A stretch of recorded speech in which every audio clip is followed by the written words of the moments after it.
নমস্কাৰ আজি হৈছে ৭ জানুৱাৰী অসমৰ লগতে ভাৰতৰ বিভিন্ন প্ৰান্তৰ পৰা আজি সন্ধিয়াৰ কেইবাটাও খবৰ আহি পৰিছে এই মুহূৰ্তত জনাইছো আজিৰ প্ৰথমটো খবৰ 12 বজাৰ পিছত বাজিব এতিয়া 13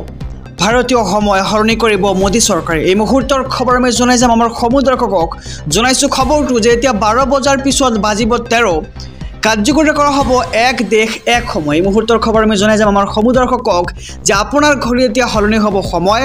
ঘড়ীত 12 বজাৰ পিছতে 1 বজাৰ বিপৰীতে বাজিব 13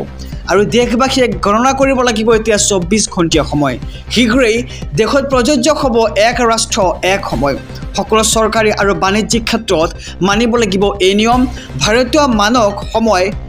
IST ব্যৱহাৰ বাধ্যতামূলক কৰিব চৰকাৰে আৰু এই নিয়মৰ বাবে চৰকাৰে প্ৰস্তুত কৰিছে খচৰা অহা 14 ফেব্ৰুৱাৰীৰ ভিতৰত ভাৰতীয় নাগৰিক হিচাপে আপুনিও জনাক প্ৰতিক্ৰিয়া গ্ৰাহকৰ পৰিক্ৰমা মন্ত্ৰালয়ে জনসাধাৰণৰ পৰা বিচাৰিছে মতামত আৰু এই ব্যৱস্থাৰ বাবে প্ৰশাসনিক বাণিজ্যিক আৰু চৰকাৰী ক্ষেত্ৰত থাকিব আইনী আদেশ টেলিকম বেংকিং প্ৰতিৰক্ষা আদি সকলো বিভাগতে থাকিব লাগিব ইণ্ডিয়ান ষ্টেণ্ডাৰ্ড টাইম এই মুহূৰ্তত জনাইছো আজিৰ দ্বিতীয় নম্বৰ খবৰটো চৰকাৰী ঘৰৰ পৰা লাখপতি বাইদেউলৈ মুখ্যমন্ত্ৰী হিমন্ত বিশ্ব শৰ্মাৰ 26টা ডাঙৰ ঘোষণা চৰকাৰী ঘৰৰ পৰা লাখপতি বাইদেউলৈ মুখ্যমন্ত্ৰী হিমন্ত বিশ্ব শৰ্মাৰ 26টা ডাঙৰ ঘোষণা আকৌ 10 লাখ লোকে লাভ কৰিব চৰকাৰী ঘৰ চলিত বৰ্ষতেই 50,000 চৰকাৰী চাকৰিত দিয়া হ'ব নিযুক্তি সম্পূৰ্ণ স্বচ্ছতাৰে 50,000 নিবনুৱাক চাকৰি প্ৰদানৰ প্ৰতিশ্ৰুতি মুখ্যমন্ত্ৰীগৰাকীৰ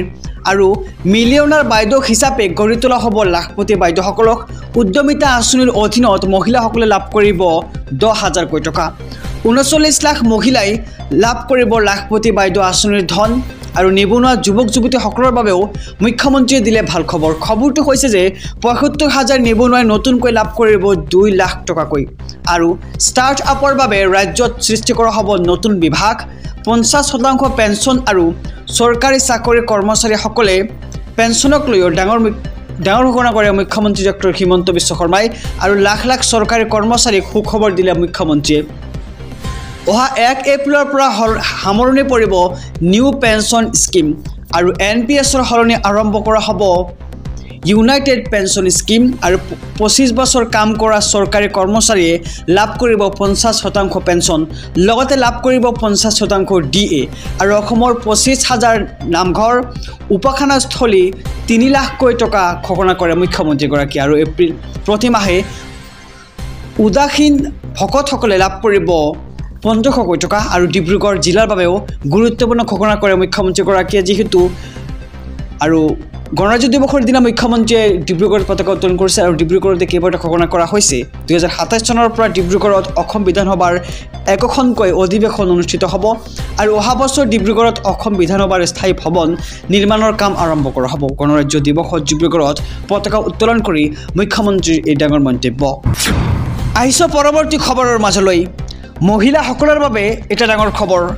লাখপতি বাইদেউক নিৰ্মাণ কৰা হ'ব মিলিয়নাৰ বাইদেউ হিচাপে আৰু এই মন্তব্য ৰাজ্যৰ মুখ্যমন্ত্ৰী ডক্টৰ হিমন্ত বিশ্ব শৰ্মাৰ এই মুহূৰ্তৰ খবৰ আমি জনাই যাম আমাৰ সমুদ্ৰকক যে মহিলাসকলৰ বাবে ডাঙৰ খবৰ ইতিমধ্যে আহি পৰিছে লাখপতি বাইদেউক নিৰ্মাণ কৰা হ'ব মিলিয়নাৰ বাইদেউ হিচাপে ডিব্ৰুগড়ত পতাকা উত্তোলন কৰি মুখ্যমন্ত্ৰীৰ এই ডাঙৰ মন্তব্য উদ্যমিতা আঁচনিৰ অধীনত মহিলাসকলে লাভ কৰিব 10,000 টকা আৰু দ্বিতীয় পৰ্যায়ত লাভ কৰিব 25,000 টকাৰ ৰাজ সাহায্য আৰু তৃতীয় পৰ্যায়ত 1 লাখ টকালৈকে বেংকৰ ঋণ আৰু ৰাজ সাহায্য প্ৰদানৰ প্ৰতিশ্ৰুতি মহিলাসকলৰ বাবে ইতিমধ্যে ডাঙৰ খবৰ আহি পৰিছে আমি খবৰটো জনাইছোঁ যে লাখপতি বাইদেউসকলক এতিয়া নিৰ্মাণ কৰা হ'ব মিলিয়নাৰ বাইদেউ হিচাপে ডিব্ৰুগড়ত পতাকা উত্তোলন কৰিয়েই মুখ্যমন্ত্ৰীৰ এই ডাঙৰ মন্তব্য আহিছোঁ আন এক খবৰৰ মাজলৈ আবেদন কৰিলে লাভ কৰিব মাটিৰ পট্টা শীঘ্ৰে কৰক আবেদন শেষ সময়সীমা হৈছে 30 জানুৱাৰী মুহূৰ্তৰ খবৰ জনাই যাম আমাৰ সমুদ্ৰকক মিছন বসুন্ধৰাত আবেদনক লৈ আহি গ'ল ডাঙৰ খবৰ 30 জানুৱাৰীলৈকে বৃদ্ধি হৈছে আবেদনৰ সময়সীমা নামঘৰ মন্দিৰ বিদ্যালয় ক্লাব মহিলা সংঘ সামাজিক অনুষ্ঠানৰ বাবে ভাল খবৰ নামঘৰ ধৰ্মীয় উপাসনাস্থলী আদি অনুষ্ঠান প্ৰতিষ্ঠানে কৰিব পাৰিব আবেদন আৰু যিসকলে পৰ্টেলত আবেদন কৰিব পৰা নাছিল তেওঁলোকে